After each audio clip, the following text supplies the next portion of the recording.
Good evening. Good evening. Today it's a great pleasure for me to introduce Tatiana Bilbao.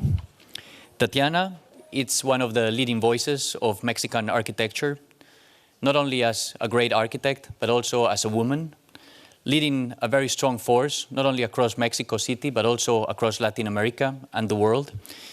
One of her biggest qualities, I have to say, is her generosity, making many projects among other colleagues. Ruta del Peregrino, for instance, is one of them.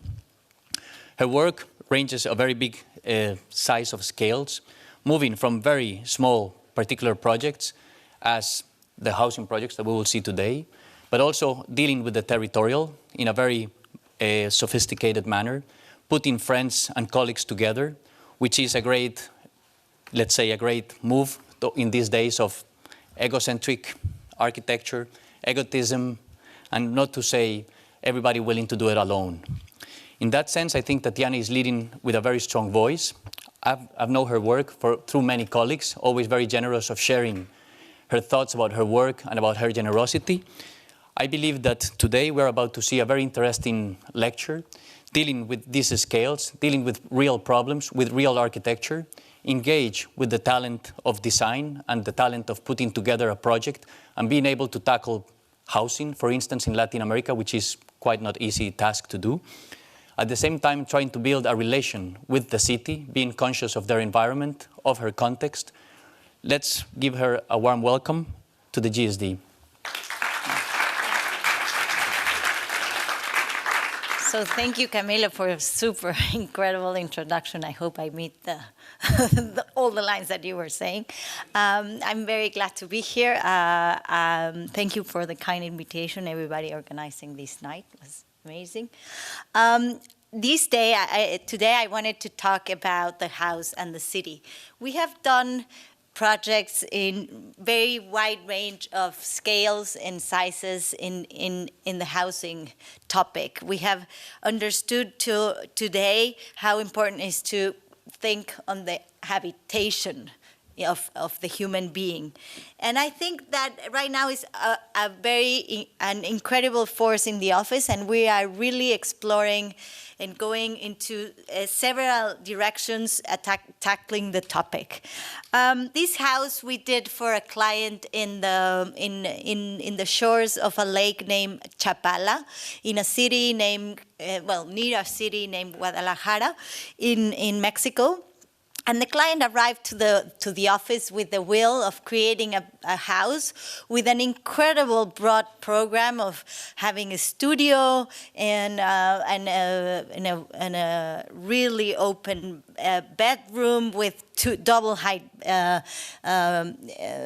intentions in the living area, and she described the place amazingly and the program incredibly. And then she finished her presentation in our office saying, "And I only have $100,000 US." And I said, "Okay." She left, and I said, "Well, we have a problem, or she has to increase her dreams in the half, or double the budget in double, because we're not going to be able to do it at all." So the next morning when I was planning to call her, I said, well, if we tell her this, she's going to go away because she has no more money. She wants this house, this size, in this place, and she's going to go away and build it with someone in the little town. And we're not going to do architecture. So we might just try to think how we can do a house with her wills, with the size she's imagining, and with that budget, which in Mexico is not as bad as it sounds here, but it's still really tight. So we decided to understand a material that would allow us to do that. And we knew the person who helped Mauricio Rocha, another good Mexican architect that already used the material before, and understand how the material was working. So if we understood rammed earth, and we really understood that this was a material that was really able to allow us to do something like this if we used it in the normal way or the most simple way of using the material. So we understood what was the good section, the good module, and we created a design really based on the technical the technicalities that the rammed earth would allow us to do in a normal condition. So we couldn't do more because we didn't have the budget. So we created a very simple design with two blocks that are two squares that are overposing into each other, and we really wanted to achieve the sizes that she was looking forward. And this is the result of the plan is really just that, the crossing of these two informations, what the material would allow us to do and the wishes of the client, the dreams that the client had. Then we, of course, tried to play a little bit with what we could do, and because we were still going to overlay the earth in layers, so we decided to add a little color to create a game of scale within the building, but not much. The interiors are really, really simple. Obviously, we couldn't allow ourselves to create impressive or important details in the work. It's just very bold, and it's just like the representation of the translation and the translation of the use of the material. We really were like trying to extend the possibilities at its maximum, because we really wanted to create a space that the client was describing or imagining when she arrived to the office. It was difficult to find or understand that in many ways our architecture is like that. It really needs to relay in the whole solution for the house, and for example, of a material that becomes everything, in this case the rammed earth, that becomes the structure, the thermal solution, but also the aesthetic final definition, no? But because in Mexico, this is not the only case where we are going to find these restrictions in terms of budget, but it's normally what happens. So it's also difficult to create incredible minimal Swiss-like details, and so in our architecture and the way of looking at things, we do really these bold gestures that would allow us to create a space that is enhancing and that it's appealing for the client, for the people that are going to live there, but that it's buildable. And it's possible within the constraints that we have, no? So again, the finishes are super simple, super cheap, but we wanted really to achieve the quality of the space that the client was imagining. It is also incredible. It was an incredible collaboration with her, since she got really interested in the way the material worked technically. So in our exploration, she was there all the time. And at the end, she was so happy that we are now designing her home, her permanent home. This is a weekend home in Guadalajara. This case of this house, it's a completely different story, although still a weekend house in the middle of a forest in Monterrey. It was about talking about the place.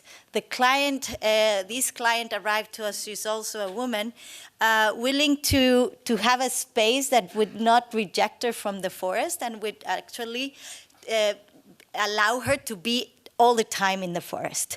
But obviously she wanted these conditions of protection and a very special place, etc., etc. So we created a house that it's divided in 3 little pavilions. I'm sorry if this is a little bit not so clear.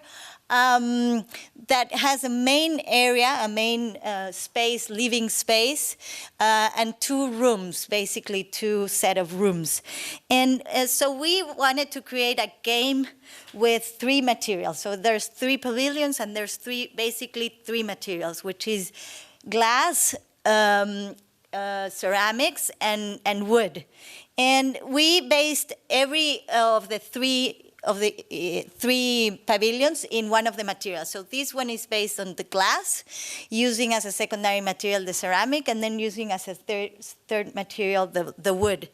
In this case, it is a living space that extends to the terrain, to the site, and the house, the idea is that reflects the forest, but also allows the forest to come into the house. The game with the forest and the house becomes very, very broad, and this is something that she wanted much. But basically what we were exploring is also how we could really introduce this or use this ceramic tile, which is part of a roof tile, a regular roof tile, a product that it's sold everywhere, and to use it in different ways, to cut it and use it for the floors, or maybe for the walls, or maybe for the screens, that we wanted to use it in a completely different way, exploring how this could also be the multiplication of the exterior space. We did as well the second room, which is way in the back, and this second room is based in the ceramic. So the main material is ceramic, is this tile, and this tile that we use it for the walls mainly, the whole structure, the floors, and then in the interior, this completely the definition of the space is completed with the wood. We created the furniture that becomes obviously again the floor and the circulation and many other things. And also in this case our idea was to create a place of a little bit a refugee that protects you from the exterior, but also with the openings it also opens you to the exterior. No? The third pavilion is the wood pavilion, which we haven't built and probably is going to be built in the next 5 years. It's not very clear. Right now, these two are the ones that are built there. So a little bit in this house, speaking about beauty and speaking how important we think it's creating beautiful architecture as well, accompanying maybe this beautiful nature. We had another commission in this same place, which is this house that we finished in 2008. And in this case, we needed to deal with the mountain. This is a house that it's a house for everyday use. It's not a weekend house. And when we arrived, the client said to us that he wanted a house that could be one single floor. And he described the program, and the program was 1,000 square meters. Sorry, in feet is 10,000 square feet. And when he described the complete program, for us it was like really crazy that he wanted that in this hill, in a flat house. So we decided to understand what was the reason of why he wanted a house in one floor, to think what we could do, because obviously we were not going to do a house of one floor in this mountain. Otherwise we have had to dig the whole mountain out or like fly the structure away many meters. And so we created a structure. He wanted to have a house of one floor because he wanted a fluid space. He wanted to really have a house that every space would be next to the other one and that there would be no hierarchies in the space. Mainly, that was his reason. So what we did is we broke the program of the house in rooms, and every room was placed into a shape that started with a pentagon, and that it started to really release itself from that shape while taking the information from the ground, from the topography, and from the trees, and so it started to follow a little bit the terrain, and in this way you go little by little from space to space, and you never are like one floor. Going stairs one floor up or one floor down, although there is part of circulation that for practical reasons help it is like that.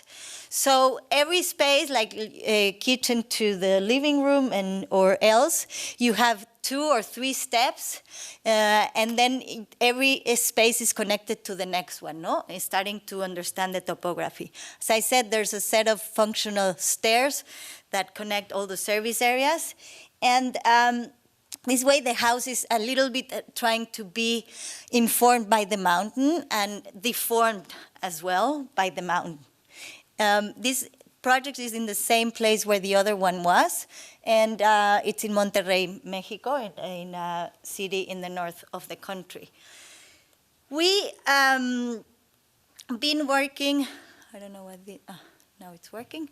We've been working for several years now in a very interesting project in Spain, which is in this amazing site in the border of Catalonia and Aragon, with a client that really wanted hire architects to just think about habitation, about how a human being lives and how it can really deal with space, obviously in a living situation, but more basically in a leisure situation. So this site is, I think, 70 hectares, and he hired different architects. There's already a house built there by Petzo von Erichhausen, and there's architects working like Johnston Mark Lee or Su Fujimoto, Studio Mumbai, and we were hired to do one of these houses. We've been working for a couple of years now. We first did a house that it is more of a promenade. We wanted to understand how we could really place a house in this beautiful landscape that would talk with the landscape, for the landscape, and would be able to be to provide a way of exploring the landscape in many different ways, in many different heights. And this is why we created these steps that would lead you to really have little niches of places that you're discovering the landscape in many different heights, and then lived in it. Unfortunately, it was rejected by this scheme by the people in the municipality, and we changed the idea, but completely trying to follow our first main goal, that was living the landscape in many different situations, in many different ways, and allowing everybody, a family that will arrive there, because mainly what the client wanted is that we would explore this without having a client and without having to think what are those specifically necessities of the client, but just thinking on humans. And our idea was always, as I said before, to explore the landscape, to live in the landscape, as this is really a landscape place. So we created a series of structures that are going to be displaced, again, throughout the landscape, that have an incredible, immense possibility of living. Obviously, we have started to name spaces as rooms or kitchen or living room, but since they are a modular base form, but with different geometric definitions in the interior, they could really be used in many different ways, and every human being I'm sure is going to use them in different ways, I hope.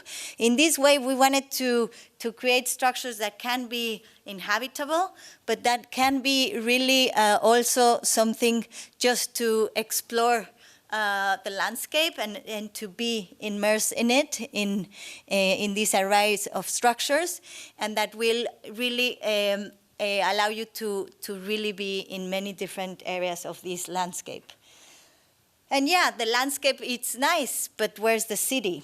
I think I live in one of the most beautiful cities in the world, which is Mexico City. This is a view from a tower in Mexico City. And this city has, obviously, as many other cities, immense problems, but immense opportunities, no? We have understood right now that the best place to live is in the urban environment. And I also believe that, and this is why it's super nice to have all these beautiful places where we're building houses, but we are really thinking on how to inhabit a place that is 22 million people. 22 million people that are even trying to find a place of living, that there is sometimes not so many opportunities for everybody, and that the city extends towards unimaginable limits, no? It goes over the hills, the mountains, and it really arrives to, well, geometry is even almost impossible to inhabit, no? what is about a city? So first, I would really like to talk about public space. So how important is public space and civic space in a city, no?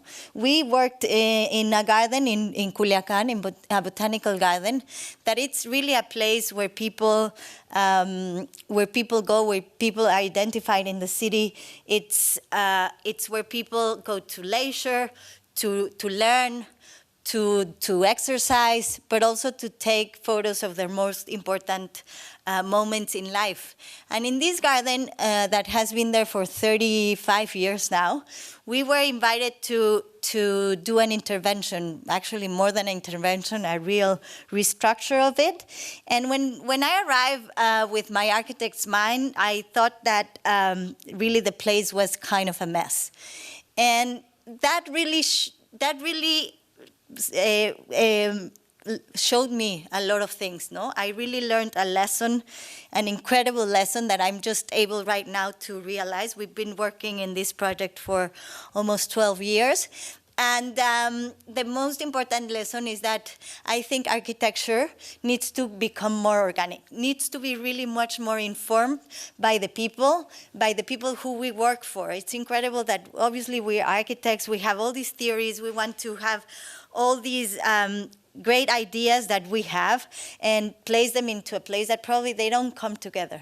When we started this project, the idea was that I would do a master plan to facilitate or allow the possibility of having a new program in the Botanical Garden, which was in the introduction of a very important contemporary art collection.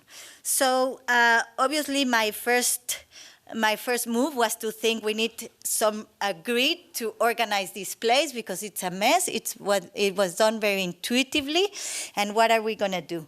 So finally, after 3 months of trying to understand how we were going to organize this, we thought we needed to create something way more organic, a system that would allow us openly to change things, to receive the things that were in the garden already, to integrate them, and to create something that even if it didn't look so logic, it was logic for the place. It was rooted in the place, and we did that. So we did small interventions in the landscape, but also that were big pushes for the ecology. For example, we put this water pond that is helping very much the ecosystem of the bamboo area, or we created several little actions like this, putting these hammocks in a place that but in a very a simple way, or we just were trying to protect the important plants, but not doing a specific area for yoga, no? One of the first things we learned in this way, it was that I was walking 3 months after, 5 months after we were already working there with several colleagues, and I was saying how great would be if we could do a cycle path or a running path or even a yoga kiosk. No, we said how beautiful it would be to have a yoga kiosk in this place. And there was a gardener passing by, and he said, "Why would you do a yoga kiosk?" And I was like, well, it would be super nice. And he made a face like, I don't think so. And I kept thinking why this guy would have said that. And I understood perfectly that if we would have done a yoga kiosk, as beautiful as it could have been, we would have killed the activity in the garden. We really would have placed a place that it would become a place of fight, because people will fight for it during the specific hours. It will really be needed to have a maintenance, to have a guy assigned for the classes, or maybe a teacher trying to book the class. It would create a series of restrictions that would really kill the activity, that it goes very spontaneously, that nobody rules in the garden, no? And this really shows us a lot of things, no? In this way, we wanted to only do things of discovering things that were already there, or making them more obvious, as the irrigation system. No, we just open it so everybody can see how it works, or we opened paths where they were not, and you could discover parts of the collection that were not discovered before, no? Or we just place like some plants so they could make an enhancement in the ecology, but also in the landscape. And the art was introduced in the same way. The art is commissioned to several important artists. This is a piece from Alora Calzadilla. There are artists like James Turrell, Dan Graham, Olafur Eliasson, and the list is amazing. And all of the artists have gone to the garden, have seen the place, and have created a specific site work for the garden. And that is also an incredible lesson. There was all the money, all the effort that we have put in this garden could really have allowed us to create a beautiful white box, a beautiful museum, perfectly temporized, with the perfect conditions for having this type of art. The only problem is that we would have no one in the place, because in this city, art is not part of common life. It's not part of the daily life of people. They're not used to go to museums. They are even afraid of going into museums because they feel ignorance when they arrive there. They have never been in, there are no museums in this city. Art is not part of a life. They don't discuss art. They don't have it as children. They don't grow with it as they do in many other cities here or in Europe. And so putting this type of art in this environment has allowed people to really understand a lot of things that have to do with it. No, a Dan Graham pavilion that right now is used for the photographs of one of the most important days in their lives. And this is the way that people is really interacting in a very everyday life with art. But it's also really encouraging art to penetrate in the city. People are getting really interested on what is this. For example, this piece by Francis Alice, that is a beetle that it's crashed in the garden. These people were wondering how in the world a car like this was crashing into a tree of their garden. I took this picture, and after taking the picture, I was telling them the story about the art, because the nice sign hadn't arrived when that picture was taken. And they, like days later, the people from the garden told me that these guys came in again with their whole family explaining what was it. So this is really how art can penetrate a society. And this is something that we never foresaw before doing the project, not the client, not the curator, not anybody. And I think that this is also an incredible lesson on how it's impossible to translate a program into a different context. No, it's not only impossible to translate a specific design, it's also not possible to translate programs, typologies. It's not as easy. As I said, if we would have wasted, or not wasted, yeah, it would be a waste, but if we would have spent all this money into a beautiful museum, we would have created an incredible piece of architecture that would be completely wasted, because nobody would have been there. This is a piece by Olafur Eliasson, which very subtle, in a subtle way, it reflects how the seasons are passing, although everybody in the city thinks that there's no seasons because the weather is really always hot, and that's it. But it has these beautiful plants that change through the seasons, and it's really telling you in a very silent way how really in this city, even in this city, the seasons change. Or works by Richard Long that were placed in public spaces in the U.S. where people obviously never touched them, just saw them and integrate them into public spaces in the different way that are right now, like the seats for a nice picnic, or pieces that are very controversial, like this one, that it's an artist from Mexico, from Culiacan, working with the topic of drug dealers, and these seats are done with concrete that was poured with water that was used for washing bodies, dead bodies, assassin people from the drug dealers' problem, creating also like a political interest, which has allowed the discussion to come into the garden, because the people didn't knew that this was done like that, and when these people understood that these benches were done like, as I said, they were really been calling the media, the government, they were complaining on how in the world we would allow people to sit in these benches. And then the artists came to the garden, gave a lecture, and now the whole garden has become like this really place of discussion and art, even with political discourse. What we've done is we created the master plan and allowing to integrate all these pieces of art with nature, but also we needed to create a program that supported the new addition, the contemporary art, but also what like the garden itself. So we did. They wanted us to do a room for an auditorium for an introduction, for like an audio tour that has an introduction in a video that plays for 7 minutes. And we said, well, we're in a garden. We just might do an open structure that would allow you to watch this video, but not necessarily to direct you into a enclosed room. Funny, this was a real fight with the client, because the client was, no, this is horrible weather. We need air conditioning room with a projector, sun, etc. I said, well, if you're going to be for 3 hours or 4 hours or the whole day in the botanical garden, you must just sit there and watch the video for 7 minutes. And if you don't want to be in the weather, just go.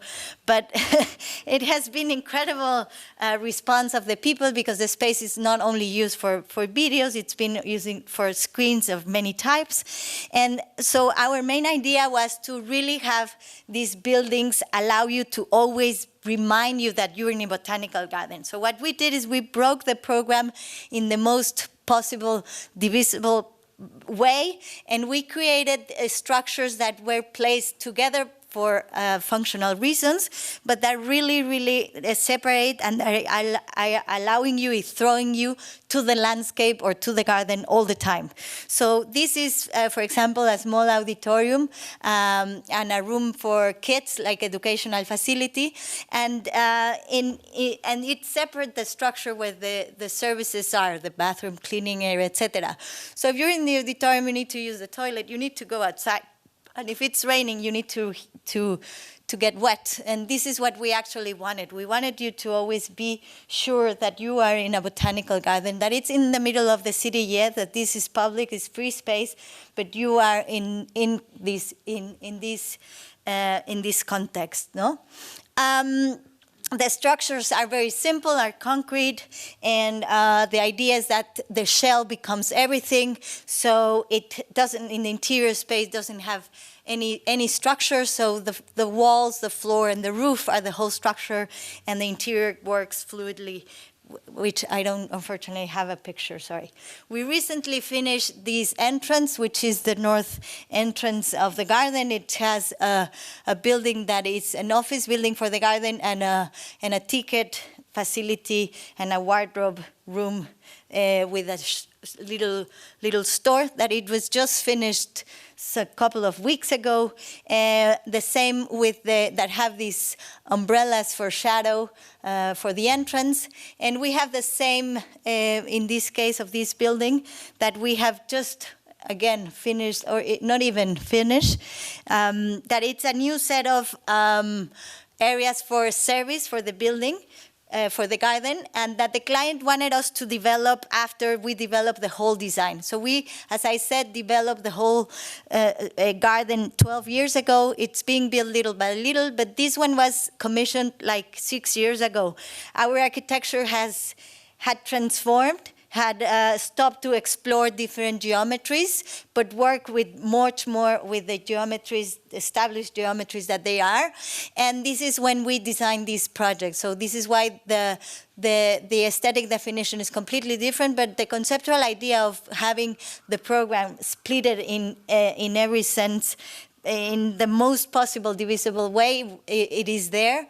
Exposing you to the landscape is there. And again, also using the idea of creating one material that becomes everything, becomes the structure, becomes the insulation, the aesthetic definition. In this case, we change the material and we're using concrete brick, but it's still in the same way, no? Public spaces need many things, and one of also the topics that we've been interested in is in the school. We did this very small project for a kindergarten in Guadalajara, also the same place where the house is, and it's a very simple array of rooms in this small plot that they are like composed into two main areas, and they have a patio both in the middle. And by exploring the way how a little children can live in a space and can learn from a space, we have been learning a lot of the use of spaces. We have been learning about how a space can really be amicable, how a space can really allow for many things to happen or not. In some cases, we obviously hit with the wall, and we did mistakes. No, we're not only doing incredible all the time, but the things that we learn within this space allow us to really think on how important is to think even in a corner, even in a line, or even in these steps that we design and are really dangerous for a little children, no? So this is also putting us into situations that are extreme, because we had to design and build with very little money, but are allowing us also to start thinking on these combinations of programs and in the importance on designing with our heads completely there all the time, no? And in this way, we're trying to explore different possibilities in many projects that we're currently doing, no?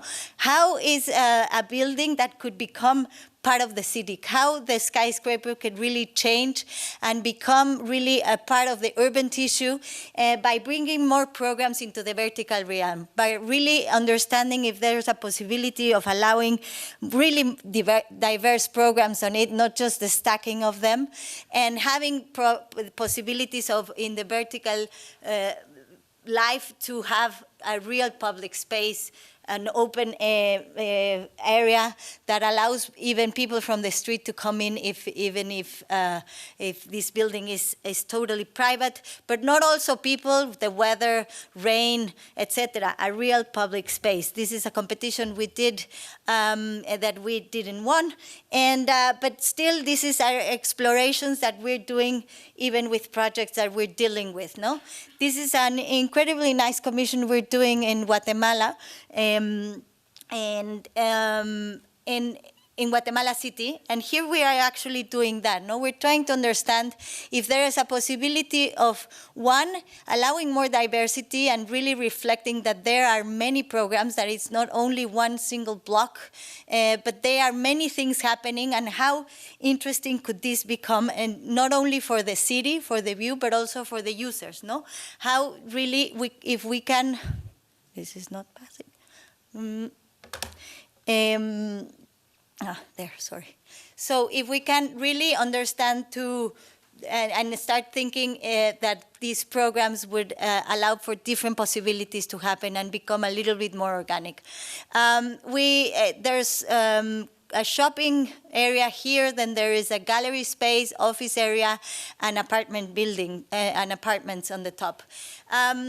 Thinking on the aesthetic representation of it and the idea of really people recognizing the program, so really doing incredibly archetypical ways of designing a shopping mall, a gallery, an office, and a housing area. No, this again still a stacking of programs. We're still trying to take it to the further steps and understanding how this could happen. But housing, I believe, is a human right, as Martha Rosler said in 1984, with this image that I really like. And we've been really thinking on how we can take our extents and thoughts on that matter, no? Not only in the public space and how important that is and how that could come really even to the private space, but also how this could really allow more people to happen. And we were invited, we're very lucky to be invited into an interesting project in France, in Lyon.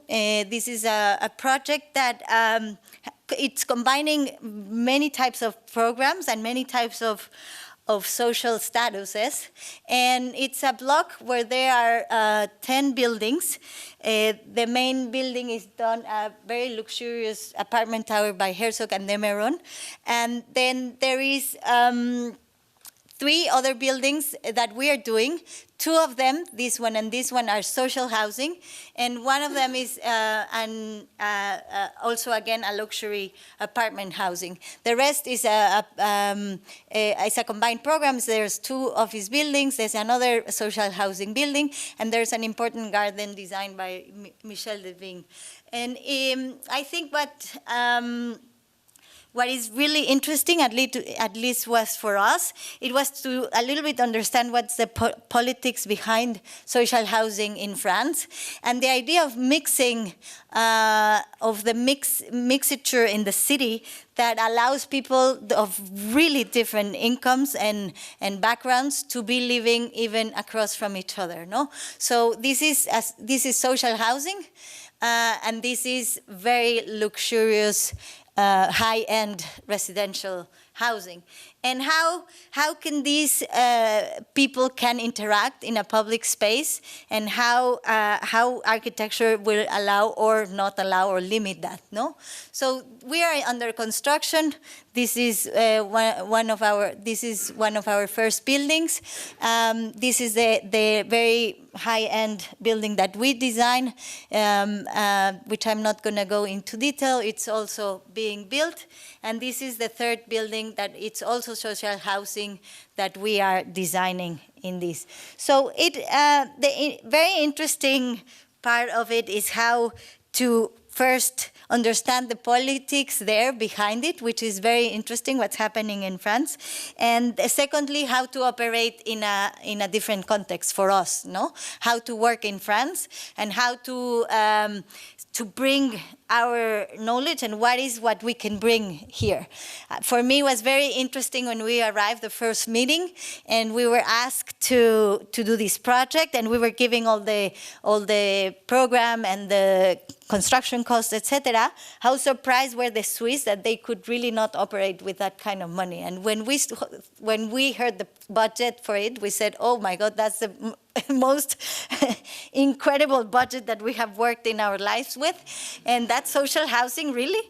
And so these are the things that we can give, no, to different contexts. We are really operating with the minimum. We work with the minimum, and from there we start. Even in the luxurious houses that we have done, we really operate with very small budgets. The budgets that allow us to do that are very small, and we're always trying to think on saving resources and saving money and doing the best out of it, you know?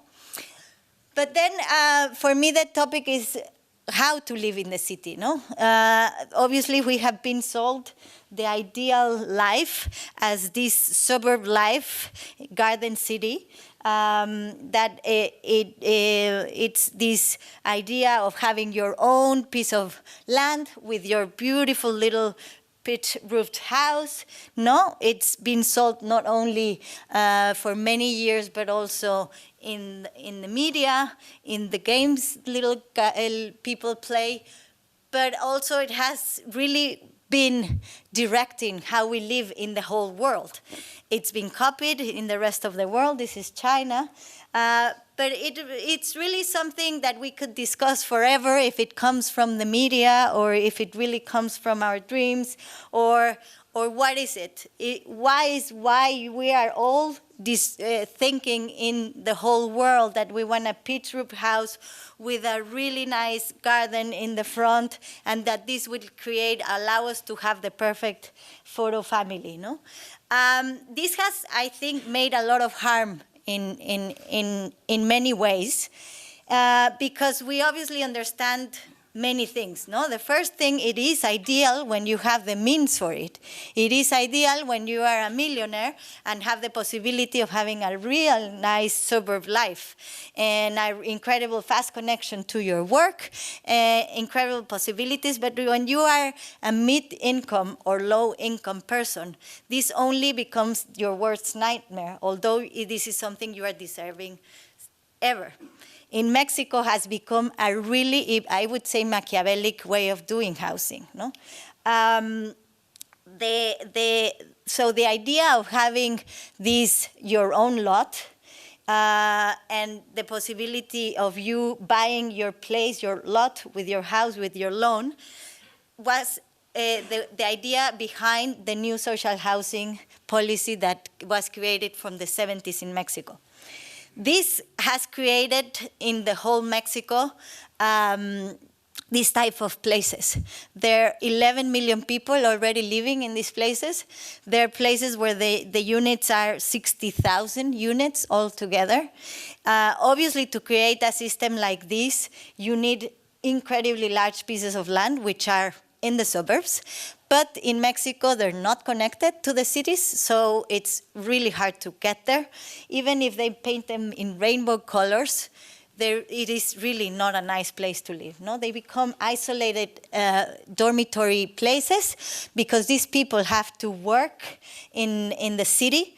Even though it seems idyllic that you have a house like this, and this is what it's been sold, imagine how it's about living in a box of 43 square meters, that it's identically arrayed in even in 20,000. Even if it sounds really beautiful that you're living in the skirts of the mountain, you are so far from the city that your job is probably 3 hours away and half of your salary away. And really, again, when you are living in a place like this, you become a number. You can be an array of bricks, or you can be a junk placed together, or a product in a store. No, so I think that this is really taking a toll, especially in the identity. So when you become a number, you become a no one, and when you become a no one, it's really easy to be no one, or try to become someone as a criminal or as someone that is not working for society.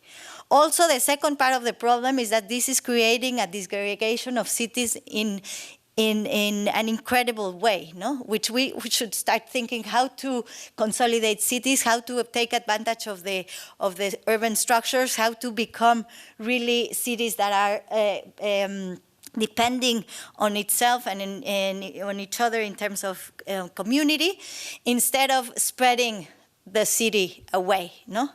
So I've been really political about it. I've been working with many other architects from my generation to start thinking and starting the discussion with the government to see if we are able to create policies. Right now, fortunately enough, we have someone in the government that is in our side trying to really change how policies are made. And I think the main issue for me was to understand that a box can be super nice or can be really super horrible. But even if it's nice or horrible, one of the most important things for urban living, for an urban situation, is really the context. It's really the life that it's outside. It's super clear when you see New York, no? Why in the world there are apartments that are costing millions of dollars, literally, that are old, ugly, not ventilated, noisy, and they cost a lot, and everybody's fighting for them. Why? Because what the city offers, because it offers education, transportation, most importantly, jobs, well-paid jobs, etc. So the whole thing is you have to really understand that this is not only a box, that this needs to have all these surroundings to be held together. No? So we are starting to intervene in these developments. It's not easy because the developers think that this is the only way to go. They have been done a really incredible business till now. fortunately enough, or unfortunately, because there's many people that it's been really damaged by the situation. Now they're losing money, so now they're really willing to change things. So you have to understand how to operate. In the beginning, I was very radical, saying, you know, we have to change everything, and you have to start from scratch, and you're not doing things well. And obviously, I was not listening. When I started to understand how we could create arguments within the system, I started to create a dialogue, but mostly I started to have commissions in this realm. So we, in this case, there was this government moved to do 600 houses. They had a project developed very quickly. Obviously, it was kind of a little cut and paste from other projects. And they did this array of 600 houses in rows, not respecting the topography. They were planning to really erase the topography and create this, again, this neighborhood of 600 houses, identical, aligned in a row. And we were able to get in the project, but they say you cannot change the house. The house is designed. We're not going to spend hours, not money, nor anything for the house, but you can do the master plan. And we said, fine, we can deal with that, because, as I said, for me, the very important thing is first is to create an environment. So we tried to first understand the topography, create a place where it is a neighborhood, where it has a center, it has more dense areas near the center, it has less dense areas in the exterior. It really goes with the accidents of the place, and this creates moments where people really now meet and have really taken this place over. It's, again, we didn't design the houses were already there. What we did is we convinced the government to use them in different ways, so we allow more density, so there were houses stacked on top of each other to allow little buildings to come, but also more duplexes to share things, and to understand if we could create a little bit more urban situation, although this is not very urban. It's in the outskirts of Mexico City, far actually from Mexico City. But actually, this place became home for these people. It was, these people were expelled by a natural disaster, and they needed to be relocated, and this is why we did it. But it became really a place that now everybody in the city wants to live there, and not exactly the contrary as the other places that are now being abandoned little by little. In the same way, we were invited in creating a model for a house that could be built for $8,000. It is a program that exists. There are many, many models of this typology in the market in Mexico. It is a governmental program for providing housing for the most needed person. Although we call social housing the other projects I show of houses, the identical houses, those are for people that have a job, which is not the poorest people in Mexico. And these people really cannot have an access to a credit or to a loan to get all those houses, fortunately. So now they can have a better solution. And they can get a house that it's built in their own pieces of land. Normally these people have land, but the land has no market value because it's in rural areas or suburban areas. And so these people have very little money to build a house. So the program really, it has a lot of restrictions because you have to do a house that has all these rules, 43 square meters, 2 rooms, a kitchen, which is kind of crazy because they already give you the program, with this amount of money. So when I was invited, I thought it was important for me to be able to do a house that with the same money would allow you to have more square meters or of volume, and that would allow you more flexibility because all the models that were in the market really never allowed to growth, never allow any change in the family situation to be integrated.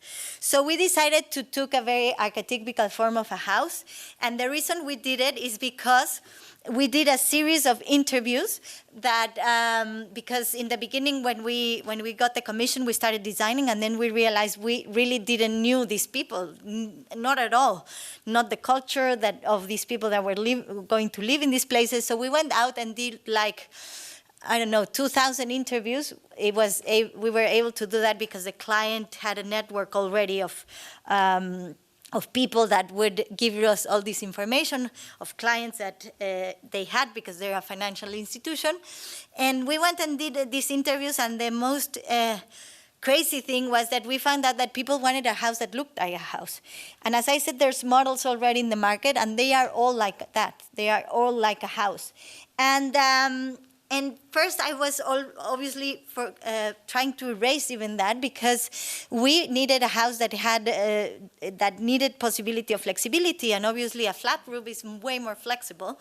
In Mexico, we don't have all these weather issues that we need pitch roofs for weather situations, and it could be more flexible, I thought.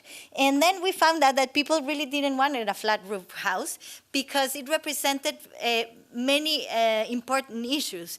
In Mexico, people that are building their own houses, they build the first floor, they do the slab, and they put the steel bars out in order to allow for the second floor to come. So it is kind of an expression of growth, of willingness, but also it is like a reflection of, you see, I'm going to be rich one day and I'm going to grow my house. But this never happens, or almost never happens, and people stay with the flat roof and with the steel bars up, and this right now becomes a sign of really failure. So people see these flat roofs as failed idea of expanding, of growing, of being better in better economical conditions. So we find out that they really wanted a house that looked finished, and that it had, for them, looking finished meant a roof, pitch roof, which again brings us back to the archetypical form of the house, which I'm not going to go further in that discussion, but in this case, I understood the reason. So we did that, and we understood that if we did it, we could really have a modular house. We already have done a design like this for Ordos, and we thought that it became very flexible, the possibility of adding modules to understand and undertake the different cultural realm in the whole Mexico, but also it allowed us to create a system where we did a house that it was virtually finished, no? That it really would say that it's finished, but it is not, and it could allow for more possibilities. And so the modularity also, as I said, allows the different programs to happen, but also the different cultures. In Chiapas, they use a kitchen outside. In Chihuahua, they use the kitchen inside. In Chiapas, they don't like toilets as we know them. They use dry toilets. It's outside. And in Chihuahua, they're more used to a modern life, and then they put it inside. Or they have, the family is not father, mother, and 2 kids. No, they have an extended family. They have a different type of family, or they have a business, or they have a store, or they have many situations that we think that this modularity within this house would allow. So in a way, I think that I thought that creating a structure that would allow this to happen, and to give more possibilities of the organic way of growing a house could happen was very important. We already did 2 prototypes in Chiapas. Then we showed it in Chicago Biennale last year. And we were asked to build it in a disaster area. There was a tornado that took away more or less 600 houses in Acuña, in a city.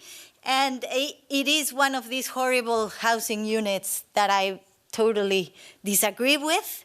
But the thing is that it allows us to experiment if our project was really modular, adaptable to many conditions. In this case, it needed to be in a different material, and it needed to be in this unit, no, instead of being a house alone. So the house now, there are 20 of these houses built there, and they're already being started to become something different. People are intervening them, and at the end, we were able to test our model, and it's flexible enough, and it's more efficient than those, at least, that are built in the same neighborhood. No, it uses less space. It creates the double space, almost the double of the space that they had before, with the same amount of money. Here you see very clearly, these are our houses that were built with the same money that these other houses were built, use the same lot, the same regulations, and for at least in our way of thinking, it gives much more possibilities, because people can have almost the double of space immediately as they move to this place. So with this image, I'm going to try to finish this lecture and open it probably if there's questions. Thinking on how I am now trying to operate in a way that architecture can really bring the organic way of growing, of living, the way of people thinking into our practice. And thank you very much.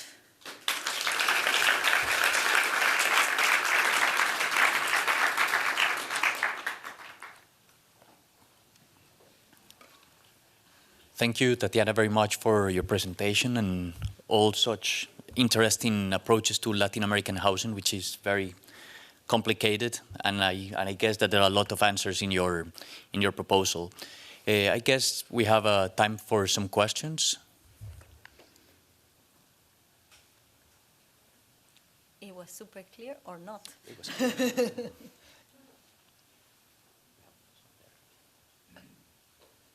Hi, thank you. I was wondering how you distinguish luxury living from non-luxury living, conceptually or materially as well. I think the only distinction is the budget you have, but I don't distinguish it at all. I think everybody deserves the same way of living in luxury conditions. So the only thing is that we have more restrictions to design when it's not luxury. But we actually operate the same way. We try to operate the same way, giving the most with the least resources possible. We even operate that way. You saw the house we did in the mountains. That's a really high residential space, but we don't do the excesses. We think that the way of taking advantage of the space itself is the best way of living, and this is how we operate.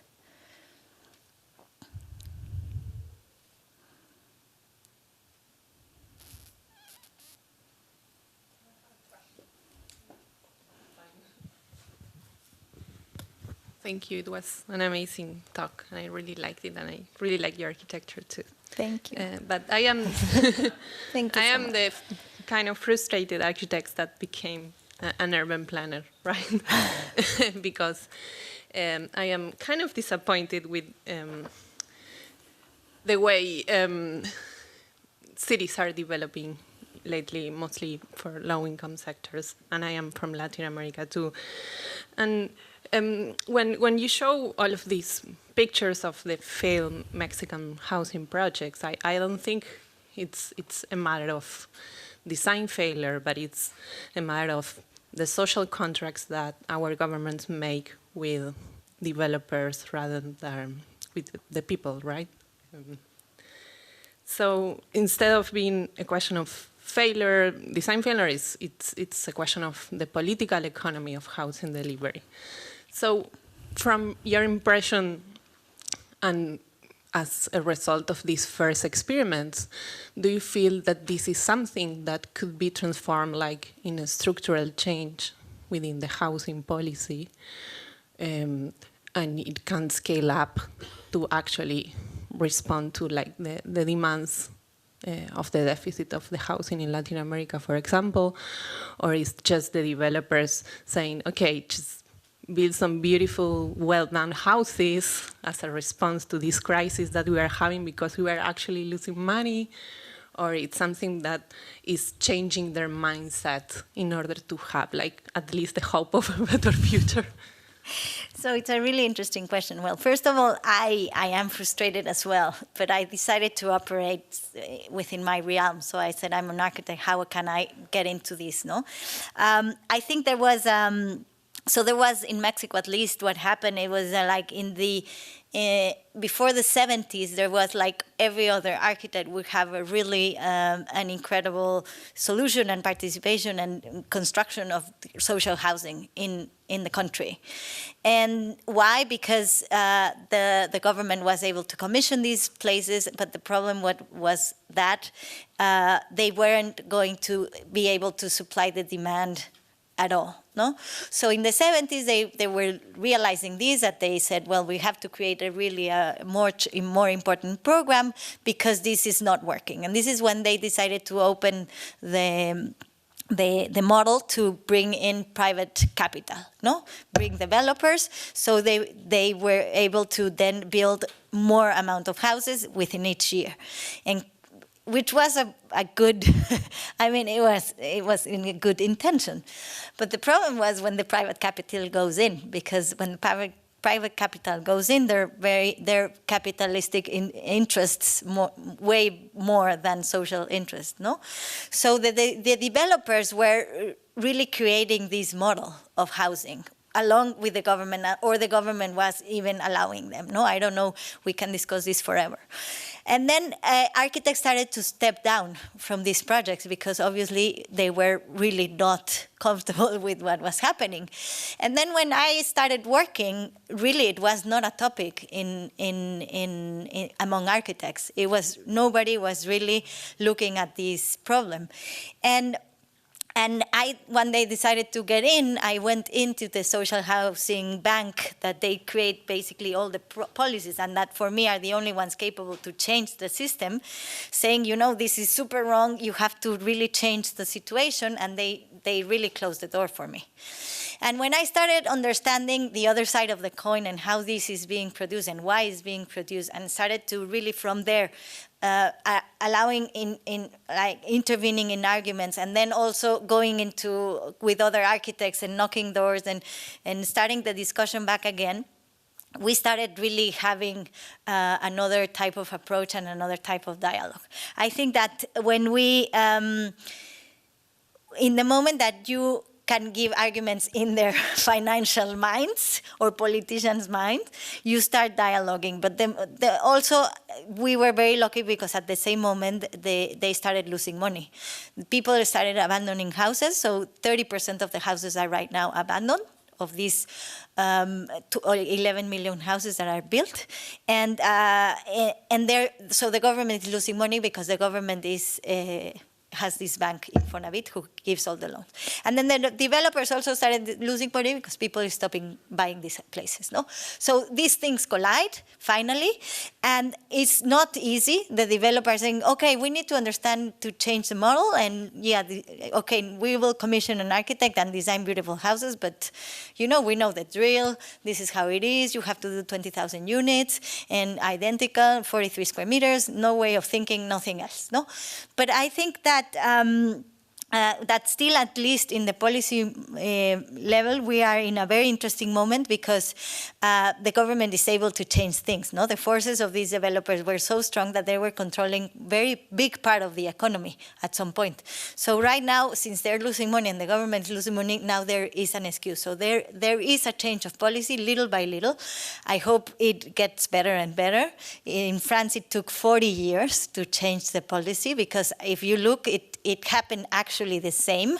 They were creating, like, post-war, post-Second World War, they were creating all this housing in the suburbs of the cities, and they created these ghettos, the same as these places in Mexico, different type of configuration because we have more space, they have less. So those were huge buildings, and they changed the policy in the 80s, and right now, they're starting to happen, these projects like the one we're doing where the real mixture within the city center is happening. So I think that also, to say about the architects step down, and I think it's also I thought it was important that architects would become back part of the discussion. No, I think we have to get political. Architecture is politics, and we have to do it, and we have to enter the ring in order to be able to operate in there. No, I think you have to understand the game within itself, not from the outside. It's super easy to say, if everything is wrong. No. So at least I'm trying to do that. I don't know where if it takes us, and I don't know if it's going to be any change, but I hope at some day it is, no?